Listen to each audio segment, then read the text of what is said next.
April 1945, northwest Germany. The shell landed 200 meters away and turned the earth inside out. 15-year-old Klaus Schneider pressed his face into the cold mud of his foxhole as dirt rained down around him. His helmet slid over his eyes. His hands shook so badly, he had to clamp them together just to keep hold of the rifle. He had been a soldier for exactly 3 weeks. Around him, in ditches and behind shattered walls, sat 42 other boys from his Hitler Youth unit. Most were 14 to 16 years old. A few still had acne on their faces. None of them had ever celebrated an 18th birthday. The Canadian First Army was coming. They could hear it now, the deep, mechanical growl of tank engines rolling closer through the smoke. Each minute made the sound louder. Each minute made breathing harder. Klaus looked to his left. Martin, his closest friend, was crying silently in the next hole. Tears cut clean lines through the grime on his cheeks. Klaus wanted to cry too, but he was the squad leader. That meant he had to look brave, even while his insides felt like water. 2 months earlier, Klaus had been sitting in a classroom in Hamburg, solving math problems on a chalkboard. Then the officials came. Every boy over 14 was told Germany needed him. Teachers clapped. Girls waved handkerchiefs. Klaus's mother sobbed at the train station. His father stood straight and proud. Now Klaus was in a muddy hole, holding a rifle he barely knew how to use, waiting to die. The training had lasted 19 days. An old one-armed sergeant taught them how to load rifles, dig foxholes, and throw grenades. Mostly, he told them stories about the enemy. The Canadians tortured prisoners. They shot surrendering soldiers. They hated Hitler Youth most of all. Every story ended the same way. Prisoners died badly. Klaus believed every word. He had grown up in the Hitler Youth since age 10. The ideology filled his mind completely. Germans were destined to rule. Enemies were less than human. Surrender was worse than death. Now at 15, Klaus knew one thing for certain. If the Canadians captured him, they would kill him slowly. The surrender, the shelling stopped. The silence was worse. Through smoke and dust, Klaus saw them, Canadian Sherman tanks, steel monsters rolling forward. Behind them came infantry, hundreds of soldiers moving with calm precision. A voice shouted in German, "Put down your weapons. Come out with your hands up. You will not be harmed." Klaus almost laughed. Of course they would be harmed. But they had no ammunition left. No officers. No food. No water. They were children playing soldier, and the game was over. Klaus threw his rifle out of the foxhole. Then he stood. Martin stood. Peter stood. One by one, 43 boys stepped into the open with their hands raised. Some cried openly. Some prayed. Some stared at the ground, waiting for measuring shots. The Canadians advanced carefully. Klaus held his breath. This was the end. Then something happened that shattered everything he had been taught. A Canadian sergeant lowered his rifle. His name was Robert MacDonald, 28 years old, from Nova Scotia. He had been fighting in Europe for 2 years. He had seen Normandy. He had seen death up close.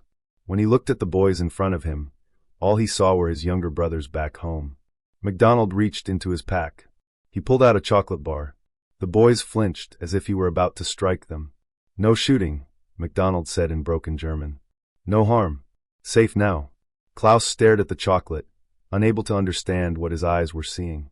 Another Canadian stepped forward, Private Thomas Chun, 23, the son of Chinese immigrants from Vancouver. He held out a canteen of water to Peter, the youngest boy. Peter hadn't had water in 2 days. He drank until he choked. No one was beaten. No one was shot. Instead, the Canadians gave food, water, blankets, and something far more dangerous to propaganda: kindness. The camp that wasn't a prison, the boys were marched to a collection point, then transported to a camp near Antwerp, Belgium. There, the Canadians made a decision that would change hundreds of lives.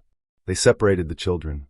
A fenced section became the juvenile compound, eventually holding 800 German boys aged 13 to 17. Inside, something unheard of happened. They played soccer. They attended classes. They ate 3 full meals a day. Medical officers tracked their recovery. After 2 weeks, the average weight gain was 4 kilograms. Malnutrition vanished. Nightmares slowly faded. Canadian officers ran education sessions, not lectures but conversations. Newspapers, photographs, documents, the truth. When Lieutenant James Patterson showed Klaus photographs of concentration camps and official German transport records, Klaus's world collapsed completely. "Why show me this?" Klaus asked. Patterson answered quietly. Because lies made you a soldier at 15. Truth is the only thing that can free you. A different future, not all boys accepted it. Some clung to ideology. Some raged. The Canadians did not punish them. They waited. By the third week, Klaus was learning English from Thomas Chin. Tree. Sky. Bread. Friend. That last word stayed with him. The war ended on May 8, 1945. Klaus spent 6 more months in Canadian care. When he returned to Hamburg, his city was rubble. His father was dead. His sister gone. But Klaus was alive and changed. He finished school. Became an engineer. Learned English fluently. In 1952, at 22 years old, Klaus boarded a ship to Canada. He was not alone. More than 200 former Hitler Youth prisoners eventually immigrated there. Engineers, teachers, doctors, shop owners. The Canadian approach became a model. The Geneva Conventions were updated. The United Nations later adopted child soldier rehabilitation principles based partly on what had happened here. The reunion in 1975, Klaus found Robert MacDonald. When the door opened, both men cried. They hugged like family.